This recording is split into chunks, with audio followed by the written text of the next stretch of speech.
نحمده ونصلي على رسوله الكريم أما بعد فأعوذ بالله من الشيطان الرجيم بسم الله الرحمن الرحيم ألا بذكر الله تطمئن القلوب وقال النبي صلى الله عليه وسلم لا يزال لسانك رطبا بذكر الله تعالى وقال النبي صلى الله عليه وسلم اذكروا الله تعالى حتى يقولون مجنون صدق الله وصدق رسوله النبي الكريم ونحن على ذلك لمن الشاهدين والشاكرين والحمد لله رب العالمين۔ میرے بھائیو دوستو بزرگوں، بات چل رہی ہے زبان کے طرز عمل پر کہ زبان کو ہمیں کس طریقہ کار دینا چاہیے کہ یہ صحیح طریقے سے معاشرے کے اندر ایک اچھا کردار پیش کر سکے۔ تو اسی کے لیے میں نے آپ کے سامنے نبی علیہ السلام کی دو حدیث مبارکہ کے جز تلاوت کیے ہیں۔ اس میں بھی نبی علیہ السلام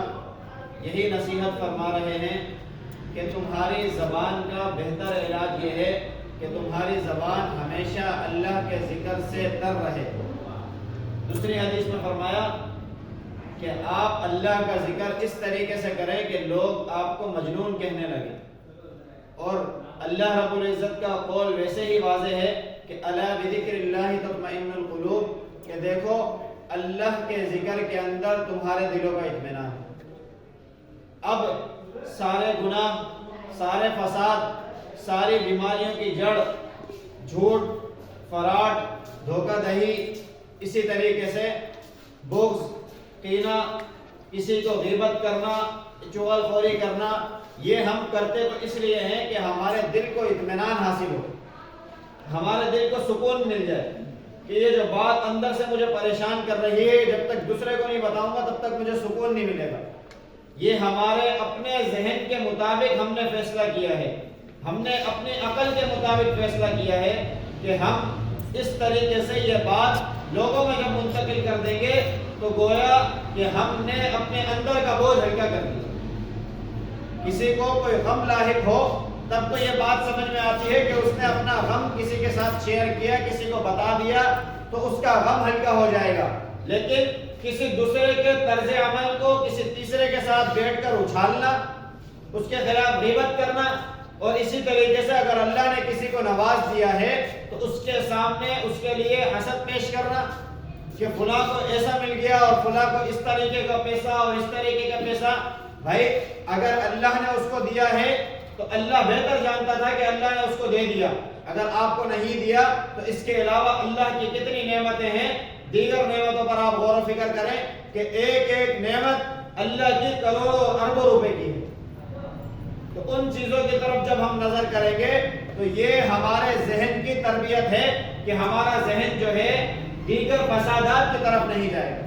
اسی طریقے سے جو زبان کے اوپر ہم بات کر رہے ہیں، اگر ہم اس کی اصلاح چاہتے ہیں تو اس کا ذکر اگر اس کو ہم صحیح کرنا چاہتے ہیں تو اللہ کے ذکر کے ساتھ جب اس کو لگا کر رکھیں گے، اس کو تر رکھیں گے تو یہ زبان اپنی اصلاح کر لے گی۔ نبی علیہ السلام نے یہاں تک فرمایا اذکروا اللہ تعالی حتی یقولون مجنون، کہ اللہ کا ذکر اس حد تک کرو کہ دیکھنے والے تمہیں مجنون کہیں۔ اور یہی تربیت نبی علیہ السلام نے ہماری فرمائی ہے کہ گھر میں داخل ہو تو یہ دعا پڑھو، گھر سے نکلو تو فلاں دعا پڑھو، اسی طریقے سے مسجد میں داخل ہو تو یہ طرز عمل اپناؤ، یہ دعا پڑھو، کسی کے ساتھ بیٹھ رہے ہو تو یہ دعا پڑھو، مسجد میں بیٹھ رہے ہو تو فلاں دعا پڑھو، کسی کو ہنستا ہوا دیکھ لیا تو یہ دعا پڑھ لو۔ تو یہ کیا ہے؟ یہ اللہ کا ذکر ہے کہ نبی علیہ السلام کی خواہش ہے کہ نبی علیہ السلام یہ چاہتے ہیں کہ میرا ہر امتی یہ ایسا ہو جائے کہ اس کی زبان ہر وقت اللہ کا ذکر سے تر رہنے والی ہو۔ اب ہم اپنے محاسبہ کریں کہ کیا ہم لوگوں کو خوش کرنے کے لیے طرز عمل اپنا رہے ہیں، کہ اپنے گھر والوں کو خوش کرنے کے لیے طرز عمل اپنا رہے ہیں، یا ہم نبی علیہ السلام کو خوش کرنے کے لیے اپنی زندگی کے اندر عمل کو اپنا رہے ہیں۔ جو آپ کو بہتر لگے آپ وہ کریں۔ جب اس وقت کے کفار اور مشرکین مکہ، یہود اور نصارہ اس بات پر متفق تھے کہ نبی علیہ السلام سے زیادہ صادق اور امین اس دھرتی پر، اس زمین پر کوئی نہیں ہے جس نے نبی علیہ السلام کی زندگیوں کو دیکھا۔ آج ہم مسلمان نبی علیہ الصلوۃ والسلام کے کلمہ گو، کیا ہم کس کو خوش کرنے کے لیے عمل کر رہے ہیں؟ کیا ہمارے طرز عمل سے نبی علیہ الصلوۃ والسلام خوش ہو رہے ہیں؟ کیا آج ہم جو طریقہ اپنائے ہوئے ہیں، ہمارا پڑوسی ہم سے خوش نہیں ہے، ہمارے ساتھ چلنے والا ہمارے ساتھ خوش نہیں ہے، جس سے ہم سبزی اور گھریلو اشیاء خرید رہے ہیں، کیا وہ ہمارے معاملات کرنے سے خوش ہے؟ تو کیا ہم نبی علیہ الصلوۃ والسلام کو خوش کرنے کے لیے عمل کر رہے ہیں؟ کہ نبی علیہ الصلوۃ والسلام اس دنیا سے جاتے جاتے بھی یہ بات کی گواہی لے کر گئے، اس بات کی تصدیق اللہ رب العزت سے لی کہ میں اس دنیا سے چلا جاؤں گا تو میری امت کی بخشش ہوگی یا نہیں ہوگی؟ وہ نہیں۔ کیا ان کو ہم اپنے طرز عمل سے خوش کر رہے ہیں؟ جنہوں نے فرمایا جعلت قرۃ عینی فی الصلاۃ، کہ میری آنکھوں کی ٹھنڈک، مجھے اگر تم سکون دینا چاہتے ہو، راحت دینا چاہتے ہو، تو میرے لیے تم یہ کرو کہ تم نماز کے ساتھ جڑ جاؤ۔ اگر تم چاہتے ہو کہ تمہاری دنیا کی اصلاح ہو جائے تو اتقوا اللہ وقولوا قولا سدیدا، اللہ کا خوف اختیار کرتے ہوئے لوگوں کے ساتھ صحیح بات کرو۔ آج ہم میں سے کیا ہے، ہم اس زبان کو اس طریقے سے استعمال کرتے ہیں گویا کہ اس زبان کے ذریعے ہم لوگوں کو تیر برسا رہے ہیں،